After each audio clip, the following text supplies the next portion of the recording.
One of the things that John put out billed me as a youth expert, and I just about backed out right then, because to me an expert is someone that other people bring their situations to, their challenges, their problems, whatever you want to call them, and the expert tells them how to fix it. And all I know is what's worked for me. But I have worked, I don't know if John just read it because I was listening to Jay, but I've worked with youth for 42 years, or for 45 years. I'm only 57.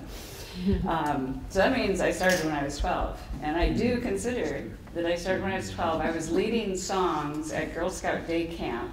I lived in the Chicago area. A lot of buses came in, and we couldn't start till all the buses had arrived. So there was a group of us in middle school, or junior high as it was called then, who led the songs to keep all these young children entertained until all the buses got there and we could go off and do the day's activities. And then we also helped. We were farmed out to the various volunteer Girl Scout leaders to help with various skills and corral the children and such. So I haven't been involved in one way or another since I was 12 years old in leadership, and specifically youth leadership. One thing I forgot to put in my bio, and I want to mention it because I'm going to give you a little handout, is I'm also a trained peer ministry mentor. They have them in high schools in a secular sense. This is through the church, and we trained kids through the church to be peer ministers in their high schools. Couldn't be officially recognized, of course, with the separation of church and state, but a very effective thing, and it ties into my talk because I want to talk about how you can have an influence by simply having a conversation with a teenager. And the biggest part of that is this is a population that most people either don't know how to talk to, or aren't interested in talking to, or are scared to death to talk to. And somehow I'm left-handed. I don't know if that has to do with it, so I'm drawn to the underdog. And so children and youth, I have always had a great, I relate to them actually a lot better, I think, than I ever related to my peers. And so I worked with younger kids when I was a younger kid, and then I worked with teenagers and younger kids when I was an adult. And that has helped me, I've realized, especially as I put this talk together, it has helped me to learn how to relate to everyone. So with teenagers, you've probably noticed this, a lot of them are wearing t-shirts that say something. And if that t-shirt, it has a connection to their life. They either attended an event where they received it for free, or they bought it, or they bought it on purpose to make a statement. So you're going to have the name of a band. I don't know how many of these you'll see, except maybe among the real Lutheran kids, or the Norwegian kids. And I actually bought this after I married a Norwegian, and he was buying his lefse making supplies, and I saw the t-shirt, and I said, that's what I get today. So you can see a t-shirt, and, well, actually that's the first part is, there are other things too. It's not just t-shirts, and I'll tell you a story about that as we go along. But first you have to notice. You have to actually see the t-shirt. It's so easy to go through life and just, oh, there's another t-shirt with another t-shirt saying something. Or there's a kid playing with paper clips, or, you know, what is this? And to just keep going and not notice. So you have to want to do it. You have to be present. And throughout my time in working with the church and children and youth and people in general, I talk about a ministry of presence, just really being there, paying attention, not thinking about your to-do list. And we've heard this in other places too, but and then, okay, you can be here. You've all shown up. Pay attention, and not just to what's happening up here, but is this person over here, are they crying? Or is this person over here grinning through the whole thing? What is that about? And to notice, to see what's going on. Care about people, and then care about what you're going to ask. You know, you all laughed when you saw Show Me the Lefse. There's a commonality of understanding there.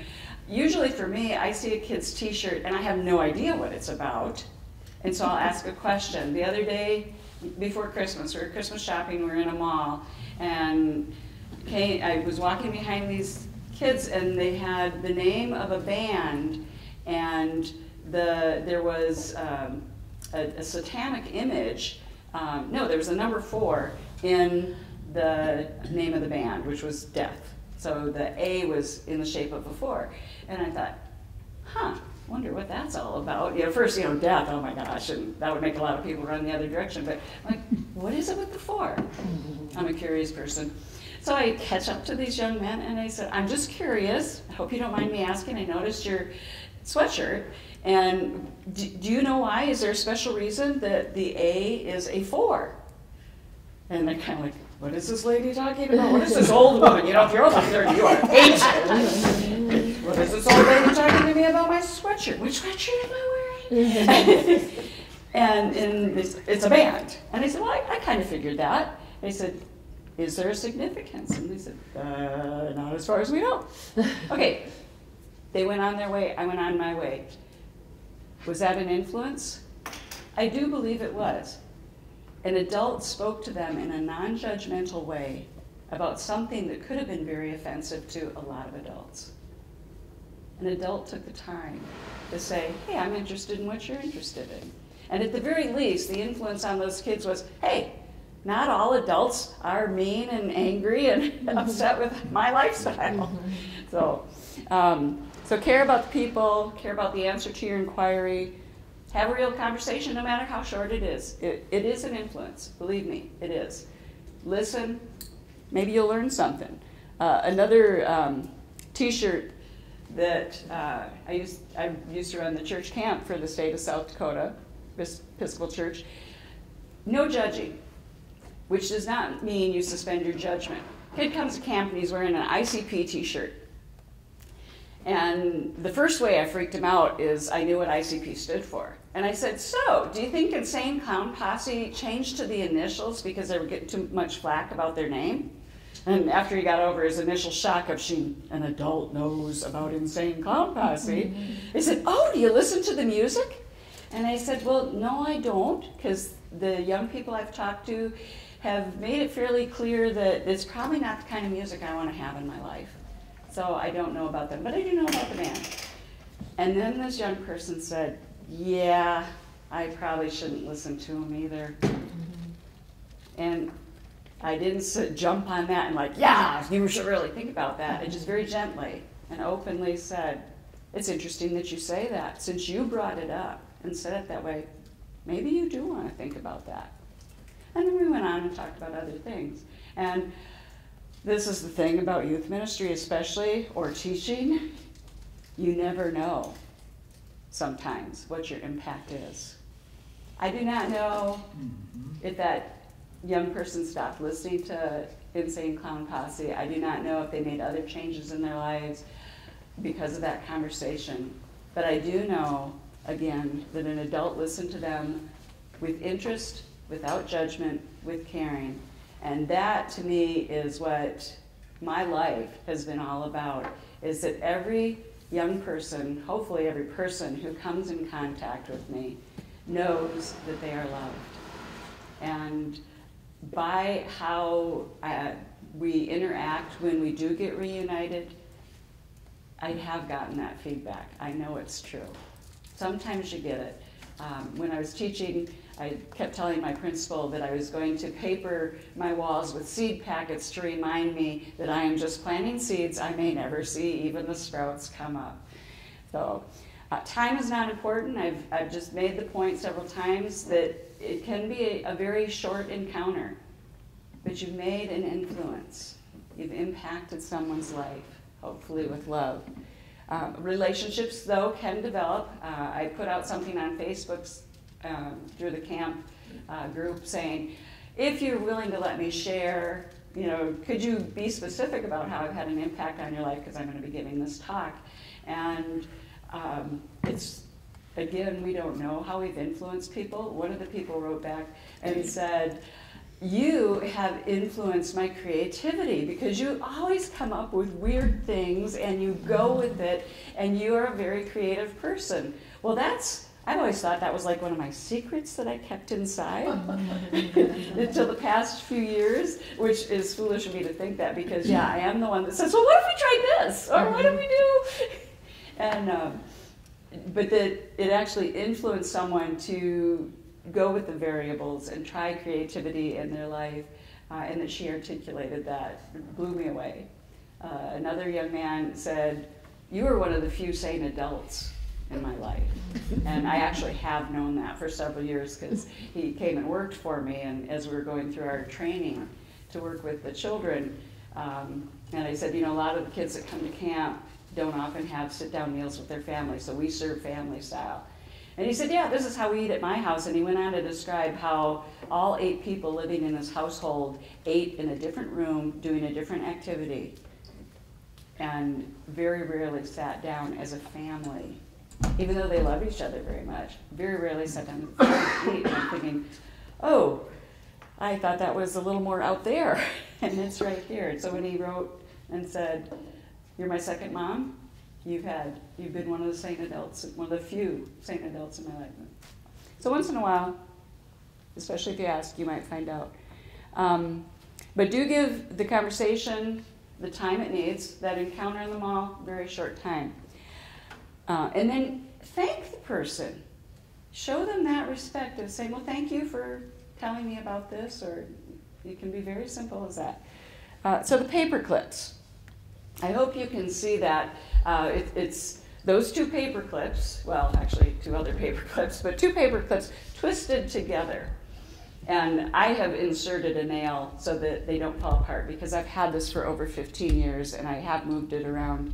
But when it was made, it held together completely by itself. I was substitute teaching at one of the local high schools, and my duties that day also included the detention study hall.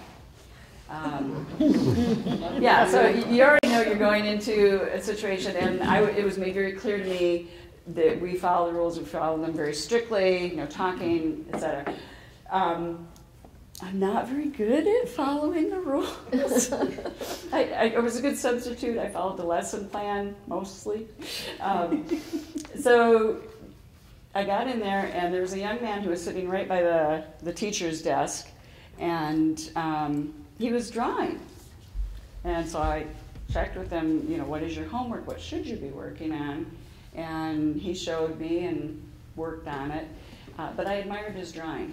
And I walked around the room, and things were, you know, these kids knew what the rules were, knew that they weren't going to get away with anything, even with the substitute. So it was really good. So I sat down at the desk and worked through some stuff I had. And this young man who was sitting right here, who was the artist, leaned in and said, "Could I have 2 paper clips?" And I'm thinking, okay, how dangerous could 2 paper clips be? Can I do this? And I went with my gut. I opened the drawer. Okay, here you go. Handed him the 2 paper clips, and then walked around the room again. So didn't, you know, pay attention to what he's doing. Came back to the desk, and after I was sitting there a few minutes, he slid this figure across the desk to me. And I looked at it, and I said, "That is absolutely beautiful." And then he gave me the final exam. "What do you think it is?" Kids' artwork. And I said, "Well, I'm not sure what you meant it to be, but to me it looks like a dancer, a very joyful dancer." Just, yeah. And his face lit up, and he said, "That's what it is." And it's for you. And so today, it's like, whoa, that is a great honor. And again, I don't know how that young man's life turned out, but I know that for 1 hour of that day, he was affirmed. And that was, I loved substitute teaching, because that, I felt, was my ministry, was to go in and affirm those kids that are in a negative rut with their teacher. And you've all been in school. You all know there's at least one in each class. So it is that simple, and it is that hard. Because you have to get out of yourself. You have to get out of, I walked in the room this morning and greeted several people, because this is my family in Sioux Falls. And I missed several of you. I'm looking around the room and I'm like, "Oh, Ginger, oh, Betty." And then Marty walked in later, so I didn't even get to see him, and Mary's there, and probably I'm still missing a few of you. So you have to pay attention, you have to notice, you have to want to do this. And maybe not all of us are called to that, but maybe we are. When we get in the discussion, I'll hand out these cards. These are from Pure Ministry Training, and they're called WEEK cards because they give you an acronym for things you can talk to people about and questions you can start with if you don't know how to start a conversation. I have found my tag, and it's a t-shirt. Or it could be a poster or something someone is doing. So I found this on the internet, and I did receive permission from crosscards.com to include it in my talk. And this is a great philosophy to live by. Today will never come again. Be a blessing. Be a friend. Encourage someone. Take time to care. And let your words heal and not wound. I think I hope I've lived by that. I've certainly tried. Thank you for listening today.